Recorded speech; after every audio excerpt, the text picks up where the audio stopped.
ದೈವಾರಾಧನೆಯಲ್ಲಿ ಆಯಾ ದೈವಗಳಿಗೆ ಆಯಾ ಸಮುದಾಯದವರೇ ದೈವ ನರ್ತನ ಸೇವೆಯನ್ನು ಮಾಡಬೇಕೆನ್ನುವಂಥ ಲಿಖಿತವಾದಂಥ ಒಂದು ನಿಯಮವಿದೆ. ಆದರೆ ಮಂಗಳೂರಿನಲ್ಲಿ ಅನ್ಯ ಧರ್ಮದ ವ್ಯಕ್ತಿ ಅಂದರೆ ಕ್ರಿಶ್ಚಿಯನ್ ಸಮುದಾಯ ಧರ್ಮಕ್ಕೆ ಸೇರಿದಂಥ ವ್ಯಕ್ತಿ ದೈವ ನರ್ತನ ಸೇವೆಯನ್ನು ಮಾಡಿದ್ದಾರೆ ಎನ್ನುವಂಥ ಒಂದು ಗಂಭೀರ ಆರೋಪವನ್ನು ಕೇಳಿ ಬಂದಿದೆ.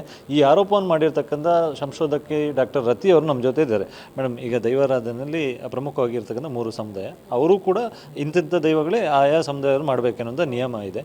ಸೊ ಈಗ ಆಗಿರ್ತಕ್ಕಂಥ ಅಪಚಾರ ಏನು, ಮಾಡಿದಂಥವ್ರು ಯಾರು, ಎಲ್ಲಿ ಆಗಿರೋದು ಇದು ಬೋಳೂರಿನ ಜಾರಂದಾಯ ದೈವಸ್ಥಾನದಲ್ಲಿ. ಅಲ್ಲಿ ಹಲವಾರು ವರ್ಷಗಳಿಂದ ಪಂಬದ ಸಮುದಾಯದವರೇ ನೇಮ ಕಟ್ಟಿಕೊಂಡು ಬಂದಿರುವಂಥದ್ದು. ಈ ವರ್ಷ ಅಲ್ಲಿ ಪಂಬದನನ್ನು ಬದಲಾಯಿಸಿದ್ದಾರೆ. ಅಂದರೆ ಈ ಕಡೆ ಬೇಡ, ನಾವು ಕೇರಳದ ಕಡೆಯಿಂದ ಪಂಬದನನ್ನು ಕರೆಸ್ತೇವೆ ಅಂತೇಳಿ ಅಲ್ಲಿ ಬಾಯಾರಿನ ಗಣೇಶ ಪಂಬದ ಅಂತೇಳಿ ಅವನನ್ನು ಕರೆದು ನೀವು ಇಲ್ಲಿ ನೇಮ ಕಟ್ಟಬೇಕಂತೇಳಿ ಇವರು ಆಡಳಿತ ಕಮಿಟಿಯವರು ಹೇಳಿದ್ದಾರೆ.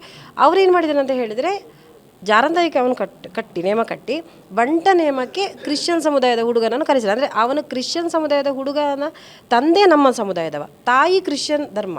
ನಮ್ಮಲ್ಲಿ ಅನ್ಯ ಸಮುದಾಯ ಇರ್ಬೋದು, ಅನ್ಯ ಧರ್ಮ ಇರ್ಬೋದು, ಅನ್ಯ ಜಾತಿಯವರನ್ನು ನಾವು ಇದರಲ್ಲಿ ಬಳಸ್ಕೊಳ್ಳುವ ಹಾಗಿಲ್ಲ. ಯಾವ ದೈವ ನರ್ತನ ಪ್ರಕ್ರಿಯೆಯಲ್ಲಿ ನಾವು ಬಳಸ್ಕೊಳ್ಳುವ ಹಾಗಿಲ್ಲ. ಆದರೆ ಇಂಥದ್ದೊಂದು ಅಪಚಾರ ಆ ದೈವಸ್ಥಾನದಲ್ಲಿ ಆಗಿರುವಂಥದ್ದು.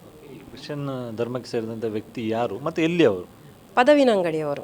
ಅಂದರೆ ಅವನ ತಂದೆ ಗಣೇಶ ಅಂತ ಹೇಳಿ ಮೊದಲಿಗೆ ಕ್ರಿಶ್ಚಿಯನ್ ಹುಡುಗಿಯನ್ನು ಮದುವೆಯಾಗಿ 2 ಮಕ್ಕಳಿದ್ದಾರೆ. ಆನಂತರ ಅವಳನ್ನು ಬಿಟ್ಟ ಮೇಲೆ ಇನ್ನೊಂದು ಜಾತಿ ಹುಡುಗಿಯನ್ನು ಮದುವೆಯಾಗಿ ಈಗ 3 ಮಕ್ಕಳಿದ್ದಾರೆ. ಅವ ತೀರಿ ಹೋಗಿದ್ದಾನೆ, ಈಗ ಇಲ್ಲ, ಪ್ರಸ್ತುತ ಇಲ್ಲ, ಅವನು ಬದುಕಿಲ್ಲ. ದೇವಸ್ಥಾನದ ಆಡಳಿತ ಮಂಡಳಿಯವರಿಗೆ ಈ ವಿಚಾರ ಗೊತ್ತಿರಲಿಲ್ಲ? ಮೊದಲು ಗೊತ್ತಿರಲಿಲ್ಲ ಅಂತ ಹೇಳಿದರೆ ಯಾರು ಸಹ ಆ ಥರ ಒಂದು ಎಕ್ಸ್ಪೆಕ್ಟ್ ಮಾಡೋದಿಲ್ಲಲ್ಲ ಸರ್, ಈ ಥರ ಬಂದು ಕಟ್ಟಿಸ್ಬೋದು ಅಂತೇಳಿ. ಸೊ ಅವರು ಪಾಪ ಇನ್ನೋಸೆಂಟಾಗಿ ಗಣೇಶ್ ಪಂಬದರವರ ಕೈಯಲ್ಲಿ ನೇಮವನ್ನು ಕಟ್ಟಿಸಿದ್ದಾರೆ. ಆದರೆ ಇವರು ಅದನ್ನು ಮಿಸ್ಯೂಸ್ ಮಾಡಿಕೊಂಡಿದ್ದಾರೆ.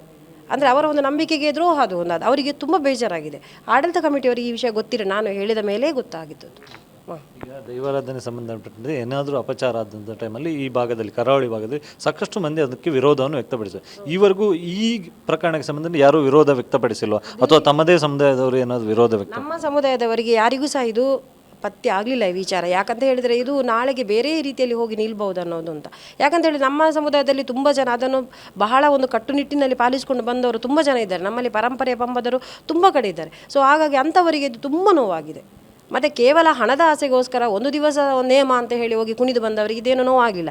ಅದಕ್ಕೋಸ್ಕರ ನಾವು ಪರಂಪರೆಯಿಂದ ಬಂದಂಥ ಪಂಬದರು. ಸೊ ಹಾಗಾಗಿ ಇದನ್ನು ಸಮಾಜದ ಮುಂದೆ ಇಡುವುದು ನಮ್ಮ ಧರ್ಮ. ನಾನು ಎಲ್ಲರ ಮುಂದೆ ಹೇಳಿ ಇಷ್ಟು ದಿವಸ ತಗೊಂಡದ್ದು ಅದಕ್ಕೆ. ನಾನು ಇಷ್ಟು ದಿವಸ ನಿಂತು ಕಾದು ಯಾರು ಇದರ ಬಗ್ಗೆ ಏನು ಪ್ರಶ್ನೆ ಮಾಡೋದಕ್ಕೆ ನಾನು ಮುಂದೆ ಜನರಿಗೆ ತಿಳಿಸಬೇಕಲ್ಲ. ಇದನ್ನು ನಾವು ಒಬ್ಬೊಬ್ಬರಿಗಿಂತ ಎಷ್ಟು ಜನರಿಗೆ ಹೇಳ್ಬೋದು. ಅದಕ್ಕೋಸ್ಕರ ನಾನು ಈ ಮಾಧ್ಯಮದ ಮುಖಾಂತರ ಜನರಿಗೆ ತಿಳಿಸ್ತಾ ಇದ್ದೇನೆ. ತೀರ್ಮಾನ ಜನರಿಗೆ ಬಿಟ್ಟಿರುವಂಥದ್ದು.